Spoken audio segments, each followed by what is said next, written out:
Olá pessoal, boa noite! Já estamos mais uma vez ao vivo aqui para todos das nossas redes sociais. Todos eu digo você, meu querido amigo, minha querida amiga, que sempre acompanha o Papo de Rádio. Um forte abraço do Metrancena para todo mundo. Hoje vamos ter um papo muito bacana, vamos conversar com o Jefferson Pessoa, ele que é psicólogo clínico. Agora há pouco nós tentamos aqui uma conexão, tivemos dificuldades, mas agora a gente vai conseguir falar com o Jefferson Pessoa, que vai trazer diversas informações sobre inteligência emocional.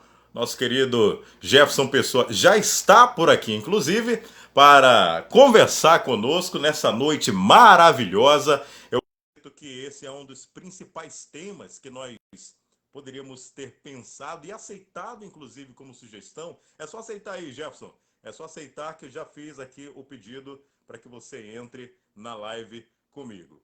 Então, conforme eu dizia, esse é um dos assuntos mais solicitados dos nossos amigos, dos nossos participantes das lives, para que a gente pudesse acrescentar em nível de conhecimento para todo mundo que nos acompanha.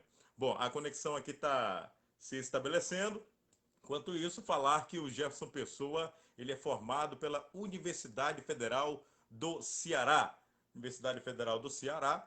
E logo mais ele também vai falar um pouco sobre as demais especializações. Bom, aqui ó, o Facebook me deu uma mensagem que não teve êxito para conectar com o Jefferson Pessoa. Vou tentar aqui novamente para que ele possa entrar. Já mandei o convite.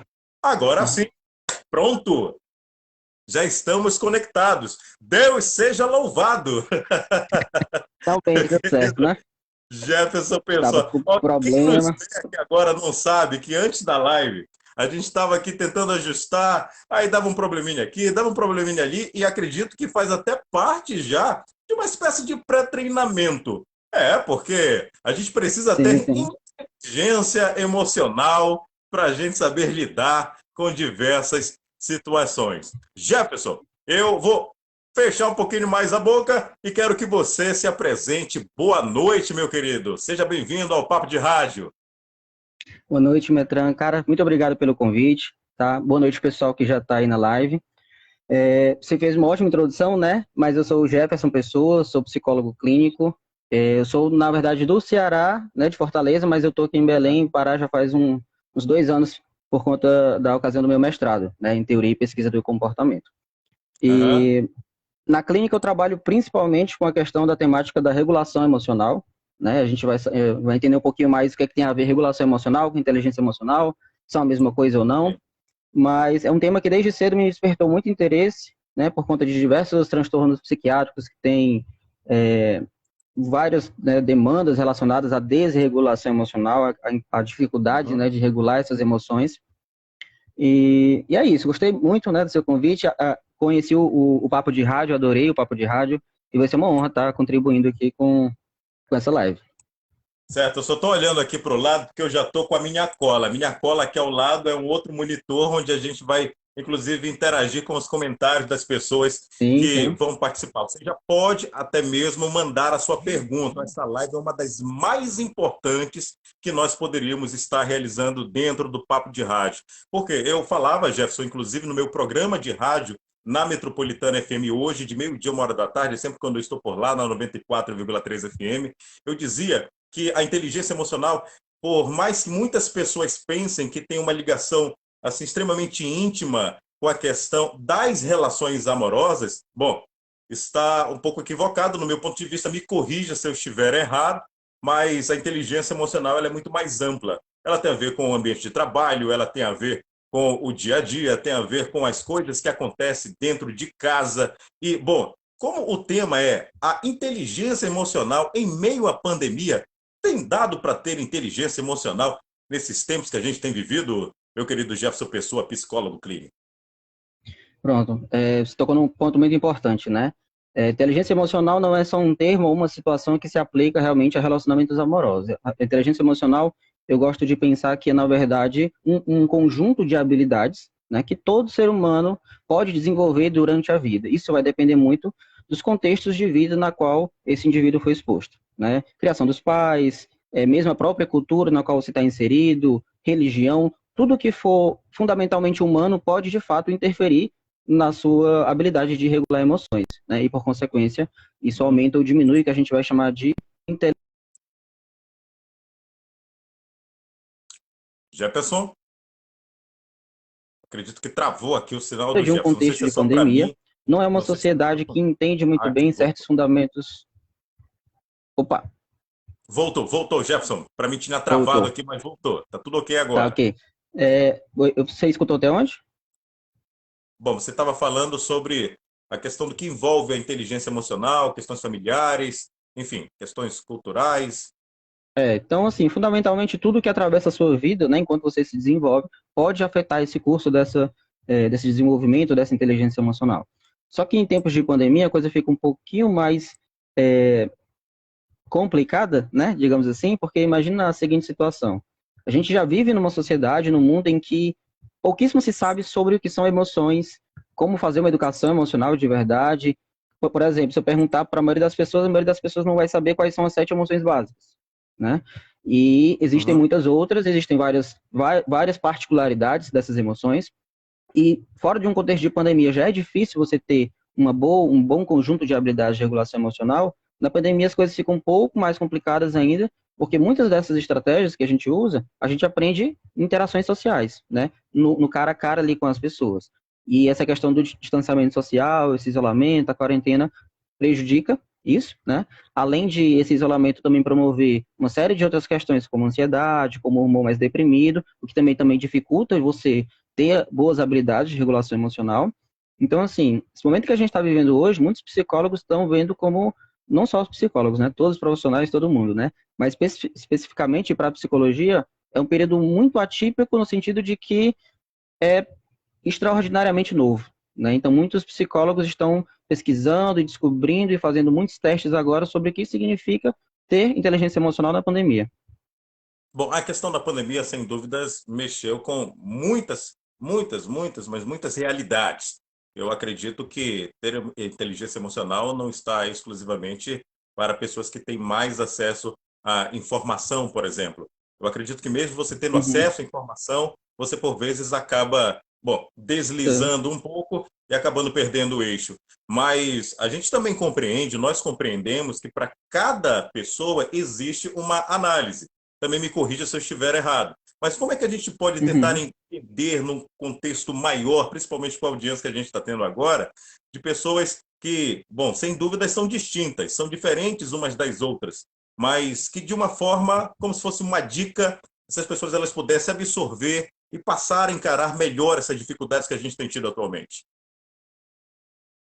Seguinte, quando a gente está falando especificamente de análise do comportamento humano, né? Eu trabalho com análise do comportamento, é uma perspectiva na psicologia, que ela trabalha com pesquisas experimentais, principalmente, né? Então a gente faz mesmo manipulação no laboratório, manipulação em campo, a gente trabalha com Sim. animais não humanos e humanos, testando uma série de processos básicos de aprendizagem. E quando a gente está falando, então, de emoções, a gente não trata isso de uma maneira diferente, né? Emoção é comportamento, pensamento é comportamento, porque são coisas que nós fazemos, né? Eu sinto, eu me emociono, eu penso, então estou fazendo e é comportamento. E como é que a gente pode, então, ter, por exemplo, um autoconhecimento emocional? Eu preciso entender em que contextos eu, eu sinto uma determinada emoção, por exemplo, e qual a função dessa emoção para mim. Vou te dar até um exemplo. Uma coisa que está acontecendo muito na pandemia, né?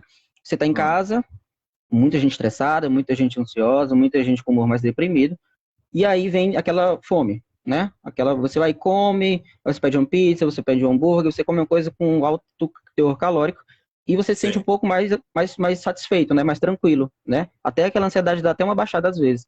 Quando você Sim. faz isso, você está usando uma estratégia de regulação emocional que você aprendeu durante a vida. Você aprendeu que comer diminui a ansiedade. Então você regula a sua ansiedade comendo.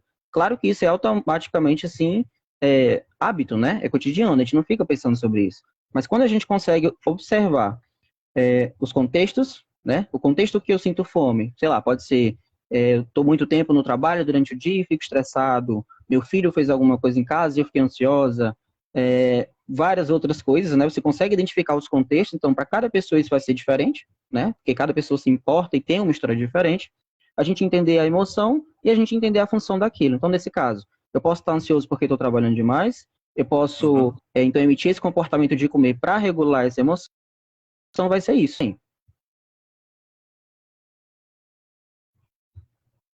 Bom, quando a gente come, a gente produz um hormônio que tem tudo a Uhum, ver com a satisfação.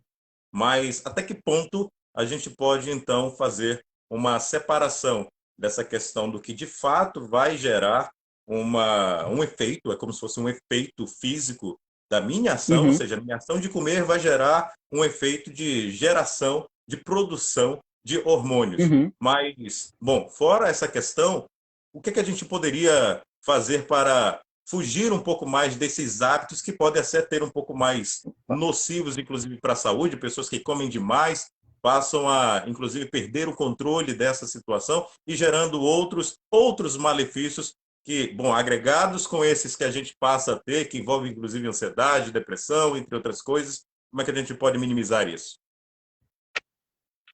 Pronto, aí que entra a parte mais difícil, né? A parte mais fácil, bem entre aspas, seria a gente conseguir ter esse autoconhecimento, né? A gente realmente auto-monitorar, né, os nossos comportamentos, os contextos que acontecem aquela expressão emocional, a função, etc.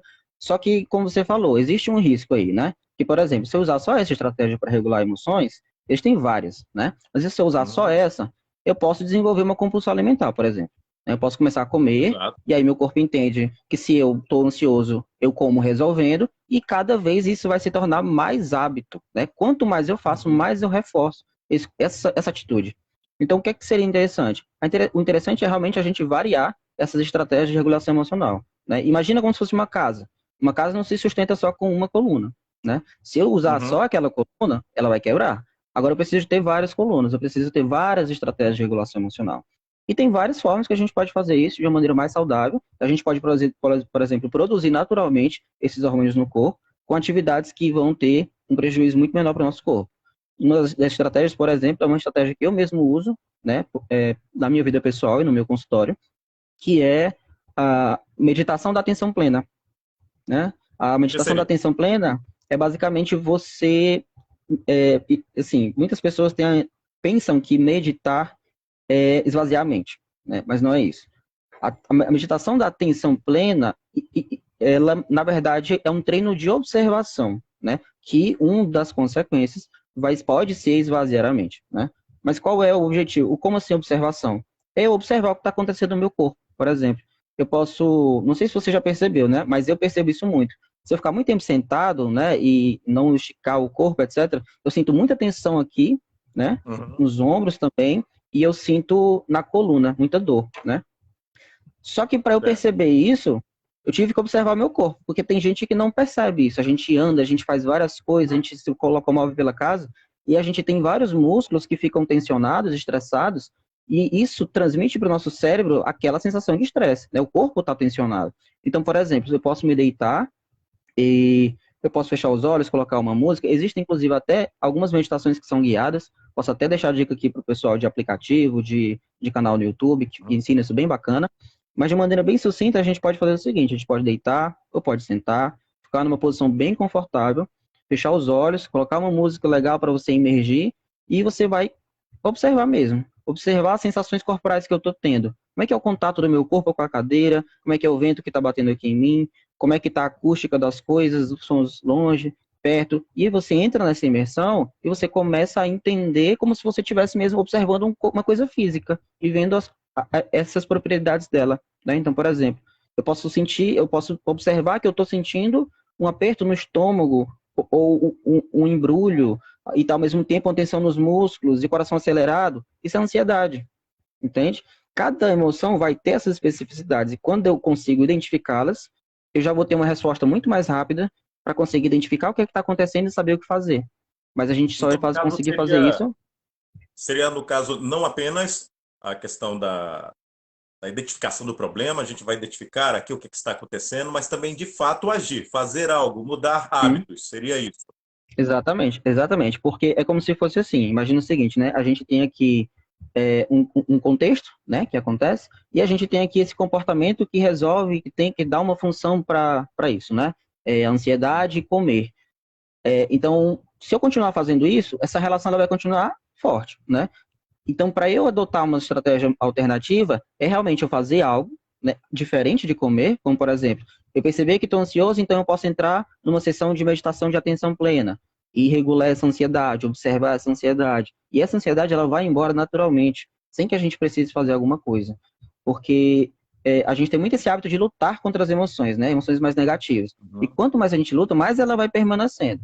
Então, essa ideia do mindfulness, a gente vai observar pensamentos, a gente vai observar sensações corporais, a gente vai observar os impulsos de ação que eu estou tendo.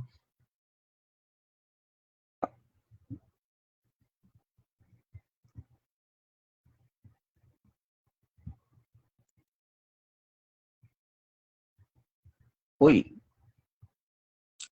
Tivemos aqui, eu acredito, não sei se foi só para mim, mas teve uma travada aqui na conexão, Jefferson. Uma deu uma travada travadinha, aqui. deu uma travada. Bom, mas vamos seguir com a live. Eu vou já passar aqui para algumas perguntas e você que está Uhum. nos acompanhando, compartilha essa live. Você sabe muito bem como é que funciona a questão das redes sociais. Quanto mais você compartilhar, mais pessoas serão alcançadas. É claro que o tema aqui vai ajudar muita gente, inteligência emocional, que muitas pessoas estão de fato demandando nesses tempos que a gente tem vivido. O algoritmo do Facebook funciona dessa forma. Quando você compartilha, ele compreende que isso é bom para ser cada vez mais compartilhado e ser mostrado para outras pessoas. Então vamos juntos, pessoal. Ó, temos aqui então presença, vamos registrar presenças aqui.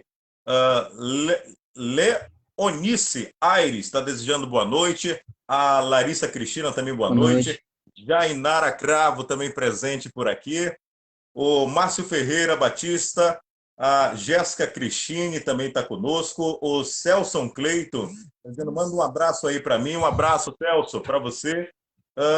Psique AP Oliver está conosco, Celso Cleito Cachoeira, Cachoeira Augusto Correia, está com a gente. Quem mais? Valber Batista. Valber está dizendo aqui, ó, só ressaltando que a live ficou top, com a bandeira do leão lá atrás do convidado. Tia Natália, vem aqui, é bandeira, né? Aqui, ó, boa noite de Manaus, Psique AP Oliver. Quem mais? Estou em Noite. Ananindeua, boa noite, o Ederson Formigosa. Então vocês vão compartilhando, vão fazendo perguntas. Até o momento aqui não tem nenhuma pergunta. Acabou de chegar uma pergunta aqui, estava somente desejando boa noite para a gente. Mas vem aqui, ó. Saber lidar com as frustrações. A Larissa Cristina está perguntando. Saber lidar com as frustrações possibilita o fortalecimento da inteligência emocional? Uma pergunta. Com certeza, Larissa. Antes de responder, na verdade, né, agradecer o pessoal que está comentando aí, né, mandar um abraço aí para o Celso, que acho que foi o Celso, né, que gostou da bandeira do leão ali, Foi e Valber. dizer que Valber. pronto, foi o Valber. E dizer que essa psique, né, que está aí, é inclusive minha mãe, pessoa responsável por me ensinar Que muito legal. sobre inteligência emocional, tá? Então é o Muito seguinte. bem. Sim, né? A resposta é sim. Saber lidar com frustração fortalece, sim, essa regulação, essa inteligência emocional, tá? Simplesmente pelo seguinte motivo, né? Frustração a gente pode entender como um tipo de sentimento, é um estado emocional, Uhum. acho que travou. Não, estou vendo perfeitamente. Foi só aqui a sua imagem, mas eu estou conseguindo acompanhar. Pronto, voltou? Voltou. Acho que deu uma Voltou, travada Jefferson. aqui, Fique à né? vontade. Pronto. Fique à Então, vontade. sim, né? Voltou. É uma instabilidade, mas já está dando para acompanhar Pronto. legal. Então, é o seguinte, a resposta é sim, simplesmente, né, pelo seguinte motivo. Quando a gente está falando de inteligência emocional, a gente está falando de um nome, né, que é como se fosse um nome de uma categoria, de uma classe de habilidades. E uma delas é saber lidar com frustrações, né? Saber lidar com frustração, porque frustração a gente pode entender como um tipo de estado emocional ali intenso, né, que deixa a gente para baixo, deixa a gente mal, acessa outras Uhum. emoções secundárias. Quando a gente aprende a lidar com isso, dentro daquela fórmula que eu te falei, identificar o contexto, saber o que fazer no lugar daquilo para gerar uma consequência diferente, eu estou desenvolvendo Uhum. inteligência emocional. Certo. Pessoas que explodem de uma hora para outra. Como fazer para controlar um pouco mais isso, Jefferson Pessoa? Pronto. Pessoas que explodem de uma hora para outra, o que fazer, né? É difícil de dizer assim, porque toda intervenção psicológica ela é muito personalizada, né? Teria que conhecer um pouco mais sobre a história de vida dele, teria que ser meu paciente há um tempo, para eu entender o porquê dessa Uhum. explosão. Então, assim, o que eu posso te dizer mesmo é, entenda o porquê dessa explosão. tudo que a gente faz tem um porquê. Eu não me comporto tão simplesmente porque, né, ao acaso ali. Existe uma função para os meus comportamentos. Enquanto eles têm uma função para mim, eu vou continuar fazendo. Agora, se eu sei ou não a função disso, aí é outros 500, né? Você pode, por exemplo, comer bastante, como a gente está falando da compulsão alimentar, né? Eu vou voltar muito nesse tema, porque eu gosto muito de trabalhar com isso, e trabalho com muitos casos assim. Mas a gente tem, por exemplo, o indivíduo chega no consultório, ele come muito, ele não sabe por quê. E a gente vai investigar e ele não está olhando, por exemplo, para os contextos em que ele está comendo, que ele está ansioso, que ele está estressado, né? Então a gente tem que entender aí o que está fazendo esse cara ter essas explosões do nada, né? Porque nunca é tão simplesmente do nada. E se for realmente do nada, é interessante a gente começar a procurar, e se for muito intenso também, né? O sofrimento que ele está sentindo para estar explodindo desse jeito, é interessante buscar um profissional para ver se realmente não tem algo mais quimicamente mesmo desregulado. Bom, vamos fazer um breve passeio sobre dois temas que são extremamente presentes: ansiedade e depressão. Até que ponto a inteligência emocional ela pode estar atrelada a esses dois fatores, a esses dois temas que muitas pessoas desconhecem, não sabem a razão da existência, não sabem nem mesmo o que é, não sabem distinguir, inclusive, ansiedade de depressão. Todas as pessoas que possuem uma carência de controlar as suas emoções, não possuem inteligência emocional, ela necessariamente tem ansiedade ou depressão? Pronto, você cortou o finalzinho, mas eu acho que eu entendi a pergunta. É sobre a diferença de ansiedade e depressão e o quanto a inteligência emocional tem a ver com isso, né? Então, assim, Uhum. tem muito a ver, porque é o seguinte, quando a gente está falando de clínica, quando a gente está falando de ansiedade, depressão, de várias dessas coisas, a gente está falando fundamentalmente de um sujeito que está emocionalmente vulnerável, que está com uma dor emocional, né? Ninguém vai para o consultório porque está super feliz. Tem gente que faz, né? Mas na grande maioria são pessoas que estão com uma dor emocional muito forte. E geralmente pode ser por depressão, pode ser por ansiedade, né? Ansiedade é um tipo de emoção, aliás, é como se fosse uma derivação do medo, né? Então, se você aprender técnicas de regulação emocional, você consegue manejar a sua ansiedade e também manejar o seu humor deprimido. Se Bom, você vamos quiser aqui. também que eu fale, se quiser que eu fale um pouco mais sobre o que, que são as duas coisas, você falou que muita gente não sabe.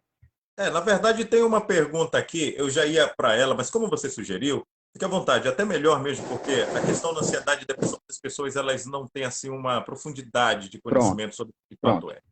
é. Depressão é o seguinte, a gente precisa entender primeiro diferenciar de depressão de tristeza, né? Muitas pessoas confundem Aham. isso. Tristeza é uma emoção básica, natural, que todo mundo tem, todo mundo vai sentir durante a vida toda, né? Porque é típico da espécie humana. Mas quando a gente está falando de depressão, a gente está falando então de um transtorno psiquiátrico, que ele tem pelo menos 9 sintomas, e um deles é tristeza profunda.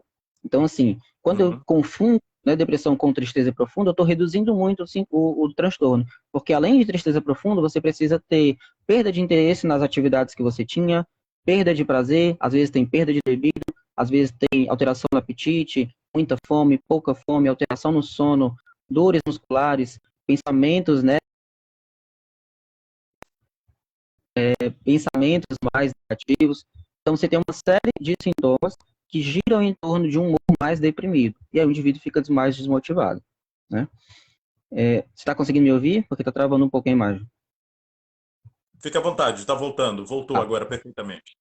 perfeito. Então, a depressão seria, né, nesse sentido, enquanto a ansiedade, ela já é mais uma resposta do corpo, como se fosse um sistema de alarme do corpo. Ela sinaliza Uhum. quando existe algum perigo no ambiente. Então, por exemplo, eu posso desenvolver, gosto muito desse exemplo, foi o que aconteceu com um colega. Ele, quando era criança, ele correu atrás de ele não sabia, né, criança, correu Uhum. atrás de um cachorro. E o cachorro correu atrás dele de volta, né? E aí ele correu e caiu num buraco. Quando ele caiu nesse buraco, ele desenvolveu um certo medo de cachorro. Só que é o seguinte, todos os outros, né, cães que ele encontrou na vida, ele nunca teve experiência nenhuma com eles. Mas ele tinha medo deles assim mesmo, né? Mas se a gente for entender de uma forma mais lógica, faria mais sentido ele ter medo só daquele cachorro com o qual ele tem uma experiência ruim. Mas se a gente pensar de um ponto de vista da sobrevivência mesmo da nossa vida, né, e da espécie, aqueles indivíduos que tinham mais chance de generalizar, digamos assim, uma resposta que você tem, né, um comportamento que você tem para uma coisa, para coisas semelhantes, você tem mais chance de sobreviver. Por quê? Porque esse cão me fez mal, esse cachorro me fez mal, ele é perigoso. Cachorros podem ser perigosos. Então eu me afasto. E como é que meu corpo faz eu me afastar? Quando eu chego perto daquilo que eu temo ou tenho ansiedade, tem todas aquelas, né, reações que a gente sabe. Coração acelerado, às vezes falta de ar, né, às vezes dá dor de barriga, músculos tensionados, pensamentos, né, de que vai dar errado, que você não vai conseguir, enfim, tudo aquilo que o corpo pode fazer para você se afastar. E aí você se afasta e a ansiedade diminui, né? A gente fala que é uma esquiva emocional, né? Quando você se afasta ali daquela emoção que está te fazendo muito mal. A gente tem ouvido muito falar sobre os gatilhos da memória. O que vem a ser, a bem da verdade, os gatilhos da memória? Ele necessariamente está ligado a questões negativas? Gatilhos da memória. Eu não tô familiarizado com o termo. Tu pode falar um pouco para mim? Gatilhos, alguns gatilhos, as De onde, pessoas assim, elas se exatamente, esse lembram de algumas conceito? situações, algumas pessoas elas se lembram de algumas situações. A bem da verdade, isso tem muito nas redes sociais, as pessoas utilizam muito. Ah, Não sim, sei se sim, é sim, gatilho, né? um termo Pronto, específico da psicologia, mas alguém vai e segui, pensa que de repente está ligado ao que está acontecendo agora e lhe fez lembrar com algo que viveu lá atrás. uhum, pronto, sim, sim. É um conceito que realmente não é muito utilizado no meio acadêmico, né? Mas a gente Uhum, fala também de sinais, né? A gente fala mais é, academicamente ali de outros termos, né? A gente pode falar como um sinal, por exemplo. certo. Então, é toda aquela parte do ambiente que ela vai despertar em mim, né, reações do passado, né? Um exemplo. E isso nem sempre envolve o lembrar consciente, tá? Pode ser, né, só automático ali. Pode ser também um outro exemplo que, por exemplo, você era criança e você, né, tomava uma surra do pai sempre, né? Você chegava em casa, você era criança, acontecia muito isso. E aí você pode associar, por exemplo, você se desvincula desse pai, você fica muito tempo longe dele. Mas quando você o encontra no futuro, pode vir tudo aquilo de novo, né? Porque lembra daquilo? O corpo Uhum. jogando informações para você se afastar. E se for para jogar, se ele jogar sensações físicas e você não se afastar, ele vai jogar pensamentos e você vai lembrar e aí você vai poder se afastar. Certo, perfeitamente. Ó, nós vamos aqui para mais perguntas. A Jainara Cravo, psicóloga, presente aqui nas nossas perguntas, na nossa live, ela diz: além da terapia, existem outras ferramentas que possam auxiliar na inteligência emocional? Sim, porque é o seguinte, a gente pode, o que é que o psicólogo clínico ele faz? O psicólogo clínico, enquanto um cientista, ele entende o que é que interfere no comportamento, né? O que é que influencia. Então, por exemplo, existe um contexto, existe um comportamento que mantém, né, esse comportamento, enfim, por causa de uma função. Então, a gente entende leis bem gerais, né, que regem o comportamento de alguma maneira, e isso acontece na vida cotidiana, né? Eu posso ser exposto a situações que vão me ensinar inteligência emocional ali na prática, né? Na terapia, o Aham, que a gente faz é simplesmente entender o que é que modifica e a gente reproduz isso na clínica, né? Para que você, naquele espaço, desenvolva essa habilidade. Então, assim, no próprio dia a dia, no próprio cotidiano, nas próprias experiências com outras pessoas, a gente vai ter muitos encontros que vão, sim, facilitar o desenvolvimento de inteligência emocional, né? Fora isso, existem também outras técnicas que a gente pode usar, e não necessariamente a gente precisa estar em terapia, né? Como atividade física vai ajudar muito. Você ter um sono mais regulado, você conseguir ter uma alimentação mais balanceada, uhum. algumas técnicas como meditação, como técnicas de relaxamento, tudo isso vai sim te ajudar a facilitar para que você desenvolva uma inteligência emocional. Pois é, eu queria inclusive desmistificar a questão da terapia. Uma amiga sempre disse para mim o seguinte, disse, olha, fazer terapia é algo sensacional, é uma coisa maravilhosa, todo mundo devia fazer terapia. Bom, por que as pessoas elas pensam que terapia, não sei até quando isso foi realmente ganhando força, qual foi o momento que isso foi ganhando força? Penso que quem vai para terapia é quem tem problemas graves psicológicos, mas vamos falar um pouco melhor sobre as terapias, meu querido psicólogo clínico Jefferson Pessoa. Porque, bom, muita gente ainda pensa negativamente sobre a terapia. Não tem nada a ver com isso, não é? Pelo contrário, as pessoas se reencontram. Nada a ver. Seguinte, né, como você falou, muitas pessoas têm realmente, né, essa impressão de que a terapia é coisa para doido, né, ou que você muitas também têm essa imagem de que o psicólogo é aquele cara que fica caladão, né, te analisando, e você fica deitado no divã, enfim. Existem, claro, esse tipo de psicólogos, né, que são geralmente psicanalistas, né, que usam divã, mas como eu tinha te falado logo no início, né? O tipo de psicoterapia com o qual eu trabalho, né, é baseado na análise do comportamento. Dentro da psicologia, a gente tem várias escolas psicológicas, né? Da mesma forma como escolas filosóficas, quando a gente estuda no ensino médio, né? Que tem os estoicos, isso, aquilo, né? Você tem também escolas dentro da psicologia. Você tem psicologia cognitiva, psicanálise, psicologia junguiana e análise do comportamento.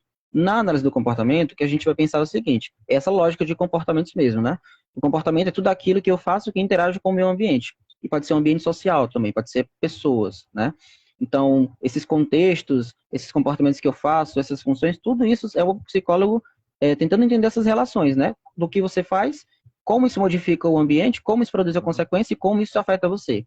Então, a função do psicólogo clínico nesse sentido a gente acorda, tudo é sempre acordado, né? Nada é unidirecional, é tudo bidirecional. A gente constrói juntos as Uhum. intervenções, se não funciona para você, a gente tenta outra e vai ajustando. Mas o objetivo é a gente, então, encontrar esses pontos, né? Esses pontos aí de que existem comportamentos que são um pouco mais prejudiciais, podem ser compulsivos, enfim, e a gente conseguir redirecionar para comportamentos mais saudáveis que vão trazer um maior bem-estar. Mas, assim, se eu fosse te resumir de verdade qual é o papel da terapia, o papel da terapia, para mim, cara, ele tá para além disso. Porque isso é o começo, sabe? Uhum. Isso é a gente pegar realmente aqueles pontos que estão trazendo maior sofrimento para a gente conseguir para uma segunda etapa, que é a etapa que eu gosto de falar, que a gente vai construir uma vida que vale a pena ser vivida.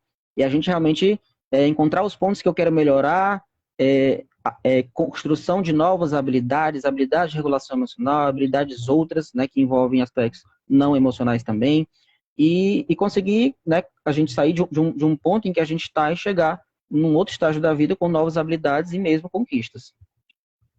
Até que ponto a gente pode compreender os efeitos negativos de sedentarismo, de você viver uma vida onde você acaba tendo uma série de problemas de saúde física e que isso pode refletir mentalmente, e a gente pode fazer uma separação de coisas que vêm realmente do emocional e que vêm do físico. Como é que a gente pode compreender este cenário? Porque muitas pessoas, depois que entram numa academia, por exemplo, passam a viver melhor, ver a vida de uma forma diferente. A bem da verdade, não tratou nenhum trauma, somente passou a produzir aquele efeito positivo de hormônios positivos que surgiram no seu organismo em decorrência da atividade física. Mas como é que o cidadão que está nos acompanhando agora e vai reassistir essa live pode não fazer um autodiagnóstico, mas tentar compreender melhor essa própria realidade de si próprio?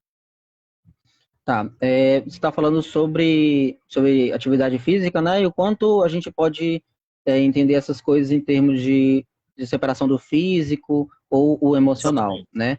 A Uhum. gente coloca isso bem didaticamente, né? Existe o físico, existe o fisiológico, existe o psicológico, né? Ou o emocional. Mas é tudo uma coisa só, é tudo realmente uma coisa bem só. Porque quando a gente está Uhum. falando de emoções, está falando de uma série de coisas que estão acontecendo no nosso corpo, né? Biologicamente falando, e que se a gente induzir para cima, somente se a gente induzir para baixo, isso pode diminuir. Existem, inclusive, técnicas que a gente pode usar que são bem mais intensas, digamos assim, para emoções mais dolorosas, né, crises mesmo, que são puramente técnicas fisiológicas, né, que a gente vai alterar a temperatura do corpo, por exemplo. Né? Existe uma Aham. técnica que a gente chama de mergulho, que é você, então, colocar o seu rosto, tampar o nariz numa água gelada, de 20 a 30 segundos. Se você não conseguir isso, né, você faz menos, obviamente.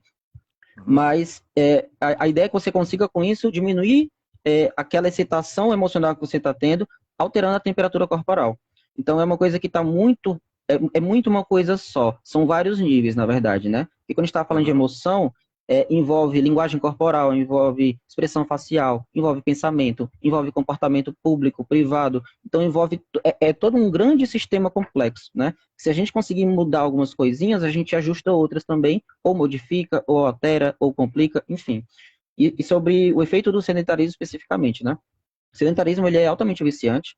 Né? Você fica no Aham. sedentário, você vai ficando, e é mais difícil de você sair, porque vai se tornando um hábito pervasivo em todos os seus contextos, né? Trabalho, se for escola, escola, relacionamento, casa, enfim.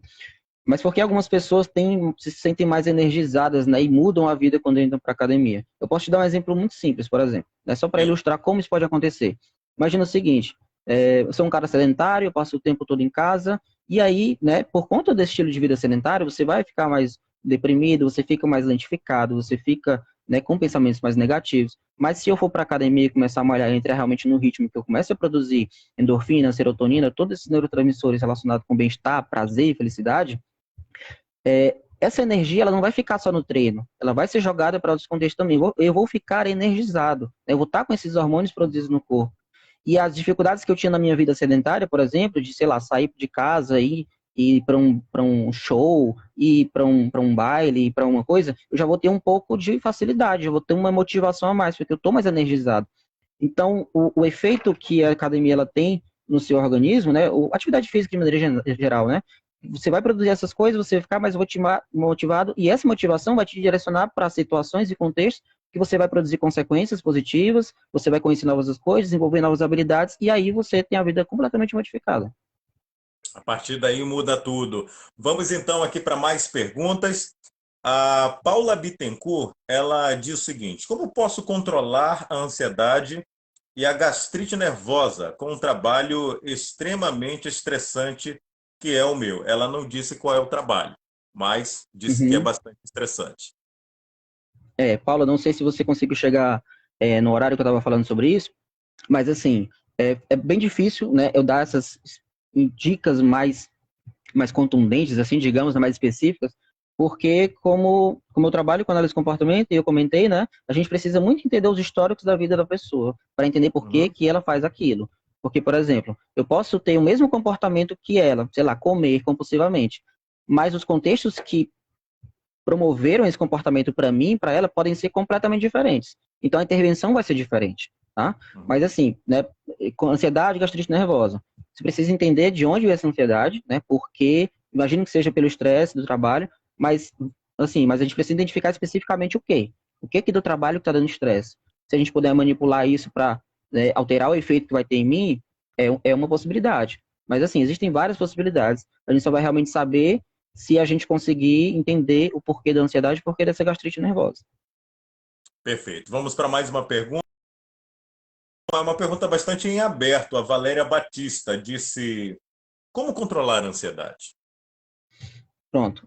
Como controlar a ansiedade? Acaba sendo uma resposta muito parecida com a anterior, mas eu pensei numa coisinha que pode dar uma O dica um pouco anterior. melhor para as duas, né? Que de uma maneira mais geral também. É, a gente vai sempre precisar entender, porque assim, quando a gente está falando de ansiedade, a gente pode fazer com qualquer coisa, né? A gente pode ter duas abordagens. A gente pode ter uma abordagem, por exemplo, de tratar os sintomas, né? A gente pode ter uma abordagem de tratar as causas daquilo. Então, por exemplo, eu posso tomar medicamento para diminuir meu apetite, para não comer mais compulsivamente. Né? Eu vou estar diminuindo aquele sintoma, e isso, claro, que vai retroagir no meu comportamento de comer, vai afetar, né? Mas, Uhum. quando eu digo da causa, eu estou dizendo da função mesmo. Qual é a função desse comer? Para alterar, né, um comportamento. Como é que eu consigo regular minha emoção sem precisar comer, fazendo outra coisa, né? Mas existem coisas que a gente pode fazer que vão diminuir níveis gerais do corpo de ansiedade, porque vão trabalhar diminuindo esses hormônios de maneira geral. Então pode ser o seguinte, como eu estava falando, né, a própria meditação da atenção plena é uma ótima dica para você manejar a ansiedade, porque assim, essa meditação da atenção plena, na verdade, já tem vários estudos científicos que mostram evidências fortíssimas para diminuição de ansiedade, para diminuição de depressão, para diminuição de insônia, até para aumento da resposta do sistema imunológico, para tu ter uma ideia, sabe? Uhum. Então, é uma coisa que eu trabalho muito no meu consultório porque eu consigo ver casos em que eu consigo aplicar isso muito bem e tenho resultados muito positivos. Então, assim, meditação é uma das dicas que eu dou sempre, fazer atividade física e encontrar alguma coisa que você faça que possa te relaxar. Bom, aqui a gente tem o Valber também, ele fez uma outra pergunta. Ele diz: ó, existe a famosa cartilha que se deve seguir quando se fala de inteligência emocional ou cada pessoa é um caso? Eu acredito que acaba sendo algo que você já falou, ou seja, a gente tem que fazer uma análise de cada situação para poder encontrar um diagnóstico mais preciso, seria isso? Sim, sim, exatamente. Cada caso é um caso, né? Mas isso também não significa que, sei lá, né, vão ter diversas abordagens, vários psicólogos fazendo várias coisas completamente diferentes, né? A gente tem um conjunto que mostra, né? Olha, isso aqui funciona desse jeito. Então, agora, como eu entendo como funciona, eu consigo modificar a lógica da coisa, né?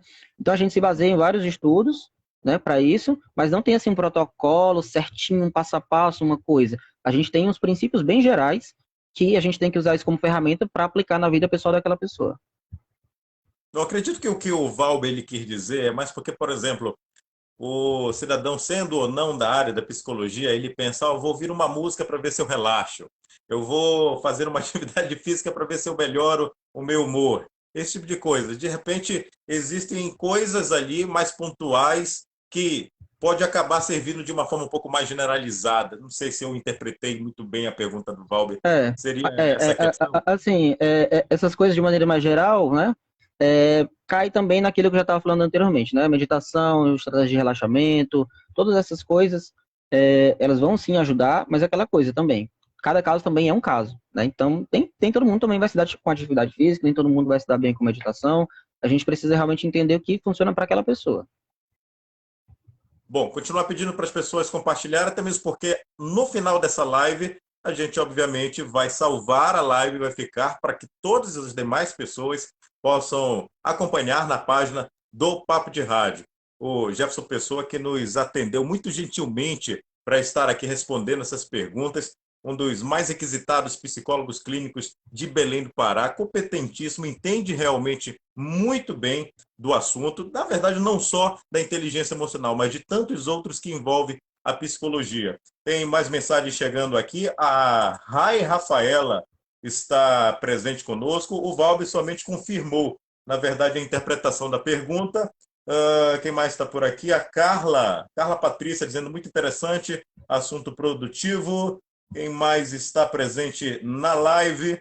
Deixar aqui um abraço, já mandei aqui para a Larissa. Bom, então, meu querido Jefferson Pessoa, a gente sabe muito bem que nesse período de pandemia também surgiram muitas teorias. Eu não vou aqui, é claro, colocar como algo que de fato está comprovado, porque não está. Mas li em algum lugar que a Covid-19 também estaria gerando ansiedade. Não só por conta das questões do ambiente, da mudança de rotina, mas isso seria da própria doença no organismo. Existe algum estudo já relacionado a isso ou é somente especulação?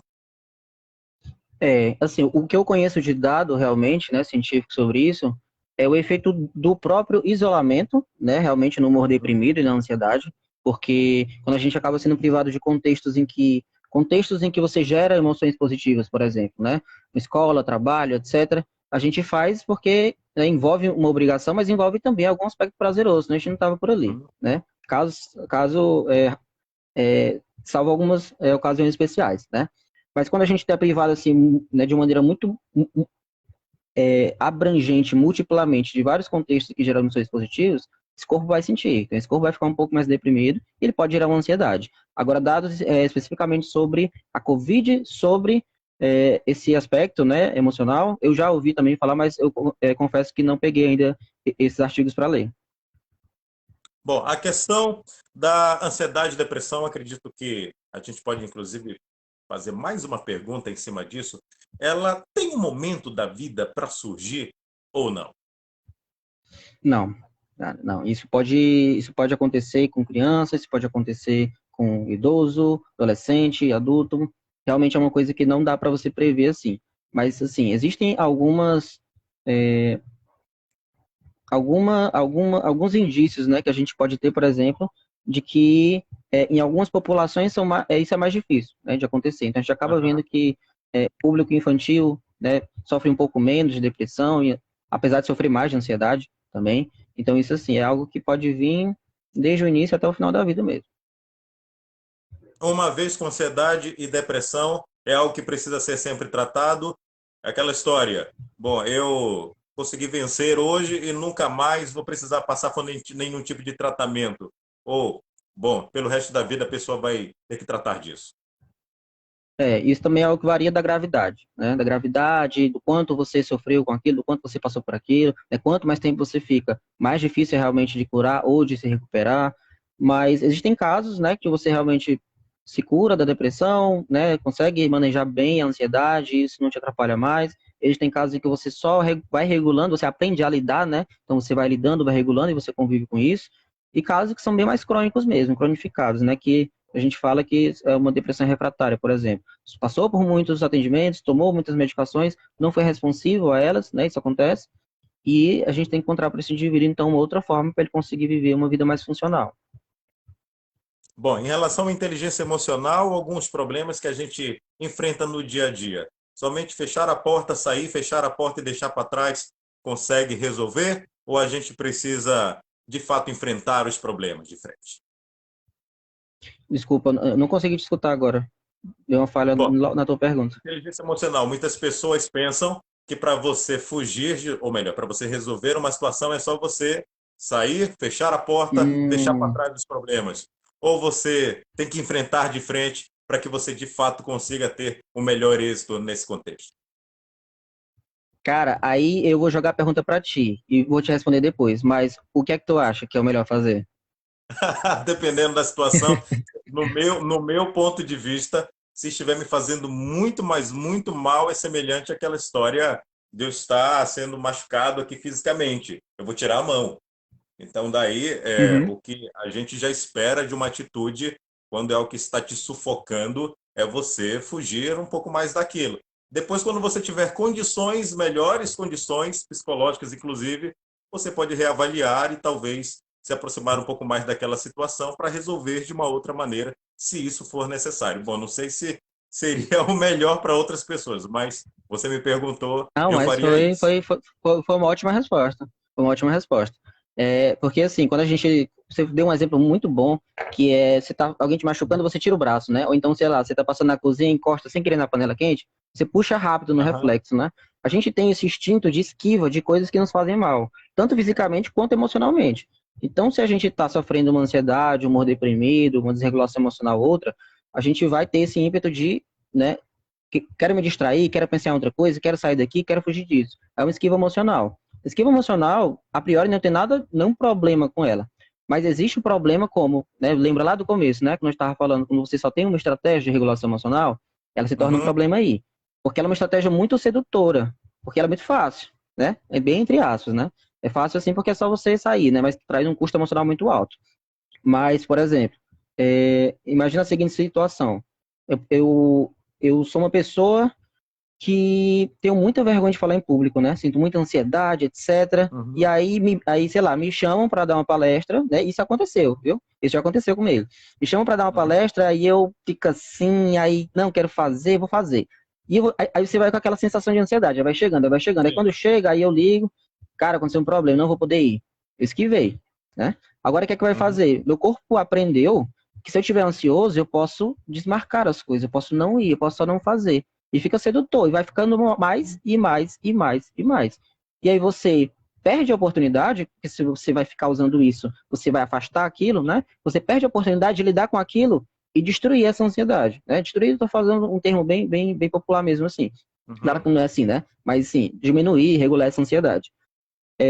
Jefferson, então significa que eu tenho que enfrentar sempre? Em algumas situações, sim.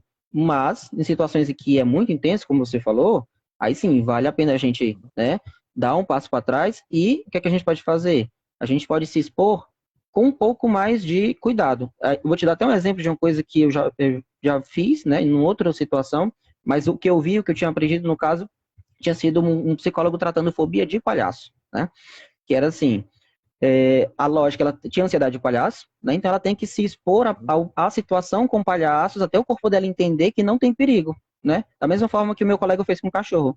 Ele adotou o cachorro, Sim. viveu com o cachorro, passou tempo suficiente até o corpo ver que não tinha perigo. E a ansiedade era desnecessária. Só que o que eu vou fazer com uma pessoa com fobia de palhaço no consultório? Eu vou levar um palhaço para dentro do consultório, eu vou com ela para uma festa? Isso pode acontecer, inclusive, tá? De você acompanhar o seu paciente ou cliente em contextos que são importantes para ele.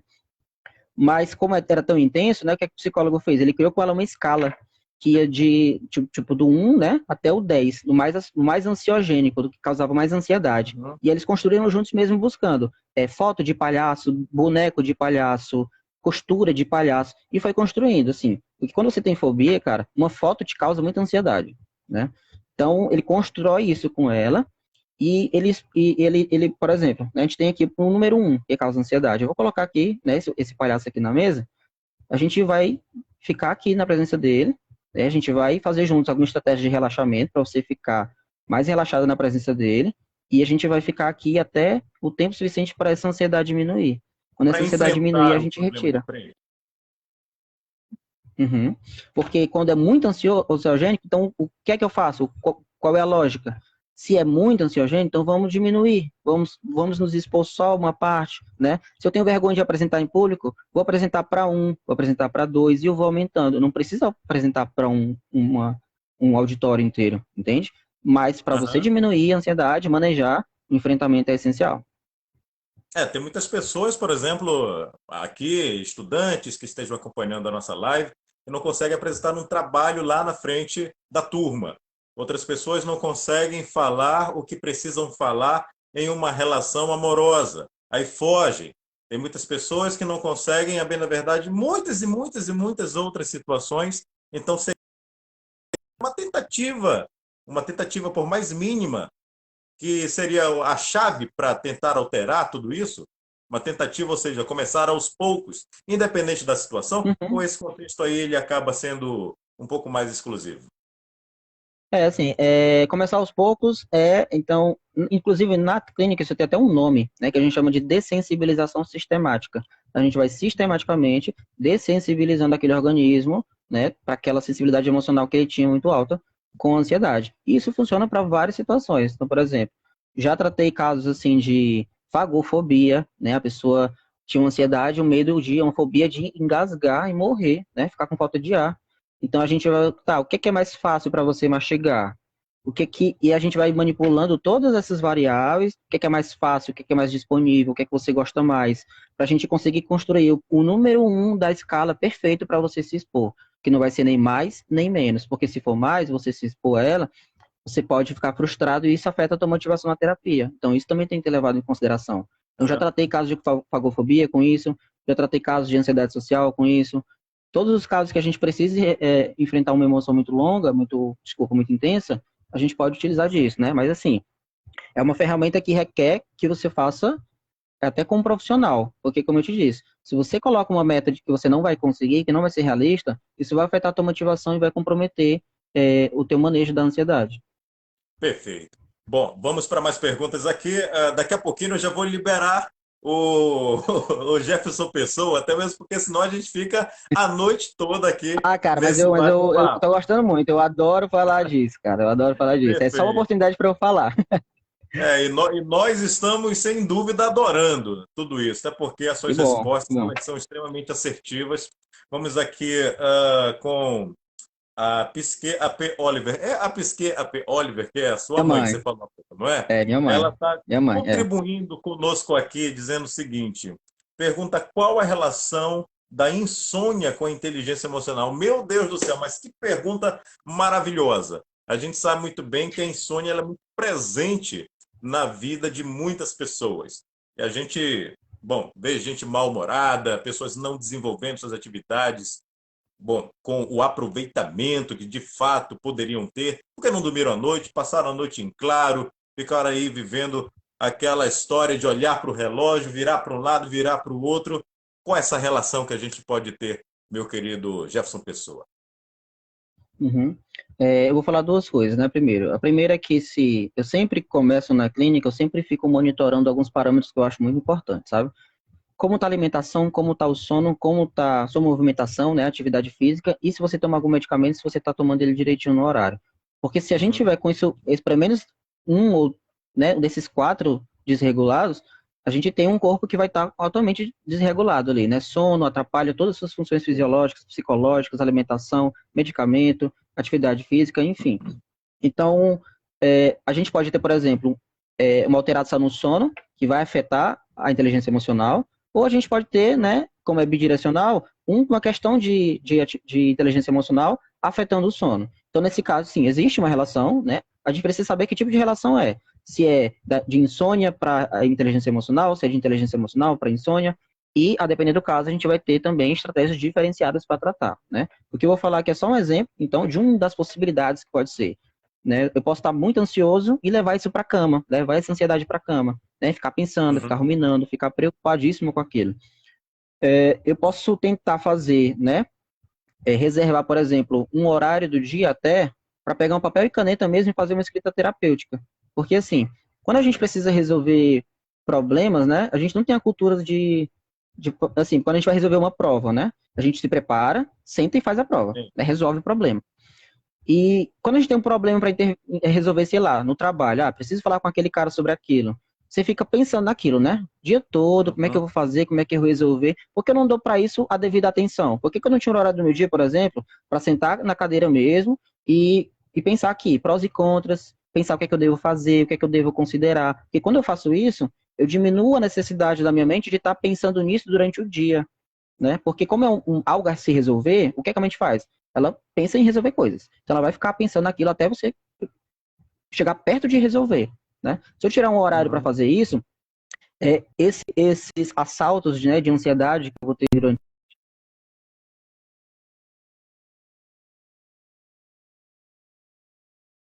Jefferson? Pronto. Essa Bom, deu uma situação, travada aqui a no gente fazer sinal o que a do gente chama de Jefferson. higiene do sono, né? Não sei se você já ouviu falar. Voltou. Voltou. Então, outra Voltou. coisa, né? Outra coisa que você pode fazer para ansiedade, nesse caso específico, né, de ansiedade, insônia por ansiedade, por exemplo, você pode fazer uma higiene do sono, né? Uma das coisas que a gente pode usar como ferramenta. A higiene do sono, Uhum. basicamente, é a gente identificar vários fatores que estão atrapalhando o teu sono e a gente modificar isso, ou incluindo ou retirando coisas, né? Um exemplo. Você se queixa de insônia, mas aí vou ver como é que é a rotina do cara e ele toma cafeína depois de, né, 4, 6 horas antes de dormir. Então a cafeína vai estar no Deixa eu organismo, dormir. Aí não tem vai estar no condições. organismo, vai atrapalhar o seu sono, né? Você pode até dormir, mas vai ter áreas do cérebro que não vão estar adormecidas quando deveriam, o quanto deveria, né? E você O uso do vai celular acordar, né, excessivo também? menos o uso do celular antes de dormir, né? Isso atrapalha a luz artificial, né? Então, o ideal é que se você já sabe que você tem dificuldade para dormir, você pode fazer. Já chegar uma hora antes do horário de dormir, já desligar a luz, né? Já vai diminuindo aí a intensidade do celular, se você não quiser desligar. Você pode, inclusive, e uma das dicas que eu acho, cara, que é uma das mais importantes para isso da insônia, não usa a tua cama ou teu local de dormir para outras coisas além de dormir, né? Tem outras coisas que a Uhum. gente pode fazer também, mas não vai estudar na cama, não vai trabalhar na cama, não vai comer na cama, porque se tu faz isso, o nosso cérebro ele trabalha por associação. Se eu fizer tudo na minha cama, o meu cérebro ele vai entender que a cama, né, é um lugar para fazer várias coisas. Aí como é que eu vou deitar, fechar os meus olhos e esperar que o meu corpo entenda de imediato que é para dormir? Né? Uhum. Ele vai, na verdade, querer me direcionar para várias coisas. Então, eu posso ficar muito agitado. E aí eu fico agitado, e aí eu fico frustrado por isso, isso me incomoda, e aí eu gero toda essa reação em cadeia em que eu não durmo, né? Então, você fazer, né, esse tipo de coisa básico mesmo, que vai afetar o teu biológico para dormir, é muito interessante. Então é uma questão também de mudança de comportamento, de hábitos, Sim. para poder realmente ter um resultado satisfatório. Ó, tem muitas outras perguntas chegando aqui. A Jéssica Cristine, ela, deixa eu só clicar aqui, que surgiu uma janelinha bem na frente da onde eu iria ler. A Jéssica Cristine disse: assunto necessário para o momento que estamos. Obrigado, Jéssica. A Ana Célia Diniz Azevedo, ela diz: no caso de adolescente com Asperger e comprometimento social, como ele deve preparar-se para apresentar um trabalho de grupo? Acredito que é uma pergunta que seja mais compreensiva para você, Jefferson, do que até mesmo para mim nesse momento. Jefferson, deu uma travada aqui no sinal do Jefferson. Queria que você que está acompanhando a nossa live aí, você escreva aqui para a gente se está tudo ok com o sinal do Jefferson aí para vocês. Para mim aqui eu não consigo mais ouvir. Jefferson, você me ouve? E tô ouvindo. Tava travando, mas eu tô ouvindo Beleza, agora. voltou. Voltou. Eu vou refazer a pergunta, até porque deu uma travada aqui na hora. Ah, A Ana Célia, ela disse, ó, no caso de adolescente com Asperger e comprometimento social, como ele deve preparar-se para apresentar um trabalho de grupo? tá. Ela tá falando então de um adolescente Asperger, né, que é um autista de alto Isso, funcionamento, que a gente fala, com isso, comprometimento Márcio. social, né? Uma das Uhum, características do Asperger, do autista, na verdade, né, você ter dificuldade com interação social, comunicação, uhum. etc. Mas é como eu te falei, é bem difícil a gente falar algo assim, porque eu não sei quem é o adolescente, eu não sei como é a história de vida dele, eu não sei por que exatamente o trabalho de grupo atrapalha ele para eu entender, né? Então, o que eu sempre falo nesses casos que eu tenho pouca informação é descubra o porquê, né? Você pode não sei, né? Eu sempre recomendo que você procure alguém que consiga fazer essa análise, que é um profissional qualificado para isso, né? Mas se você não quiser, não tiver condições, ou enfim, por vários motivos, né? A gente tenta orientar que você consiga entender, observar, né? Monitorar com certa frequência os contextos em que esses pensamentos surgem e o que é que acontece em seguida, né? Sei lá, Uhum. se isso eu começar a me queixar sobre o trabalho com meus pais, né? E aí meus pais, quando eu faço isso, eles me dão um carinho, me dão atenção, ou então eles me dispensam da atividade. A gente pode entender que tem sim, algum tipo de consequência social mantendo, né? Isso. Mas, como eu te disse, é puramente especulativo. Não tem como saber o que exatamente atrapalha ele para se apresentar em grupo. Mas é isso. Tenta, de alguma forma, tente descobrir o porquê. E aí, se a gente saber o porquê, a gente vai saber o que fazer. Perfeito. Continue compartilhando essa live, você que está com a gente. Ó, o Ederson Formigosa, ele disse medo, ansiedade, comportamento acelerado para conseguir algo. Faz parte da inteligência emocional e como controlar isso? Pergunta do Ederson. Pronto. Anderson, quando a gente está falando de inteligência emocional, a gente está falando, né, inteligência emocional alta, a gente está falando de uma pessoa que tem muitas habilidades e estratégias de regulação emocional, né? Medo, ansiedade, são emoções básicas, são emoções naturais que a gente tem, mas vai se tornar um problema se isso estiver muito intenso, muito frequente, enfim, né? E, como eu disse, se você precisar realmente como controlar isso, existem algumas estratégias mais globais que a gente pode usar, né? Como eu já tinha dito anteriormente, atividade física, meditação, relaxamento, e várias outras, sabe? E para quem gosta muito de orar, isso tem um efeito muito positivo. Para pessoas que gostam de mantras, pessoas que gostam de poesia, pessoas que gostam mesmo de só observar a natureza. Mas se você conseguir fazer essas coisas com atenção plena, né? Que aquilo é tão somente observar e de fato permitir que isso gere sensações em mim e eu perceber essas sensações, isso já dá uma conexão diferente para você começar a manejar a ansiedade. Tá? Muito bem. Bom, a Paula Bittencourt disse muito bom conteúdo. Parabéns, Metran, pela iniciativa. Obrigado. Agradeço também ao Jefferson Pessoa por ter topado bater esse Obrigado. papo aqui com a gente. Tem mais um comentário chegando aqui. José Rocha Batalha, desejando boa noite. Quem mais? Jéssica, já li aqui o da a Jéssica. Assunto necessário para o momento em que estamos. Bom, meu querido Jefferson Pessoa, estamos praticamente com 1 hora de live. Como eu disse anteriormente, já iria lhe liberar. A noite aqui, ela seria muito curta para a gente falar absolutamente de tudo. Eu já quero agradecer mesmo de coração a sua presença aqui no Papo de Rádio. Um trecho dessa entrevista vai ao ar no meu programa de rádio de meio-dia, 1 hora da tarde, na Metropolitana FM 94,3.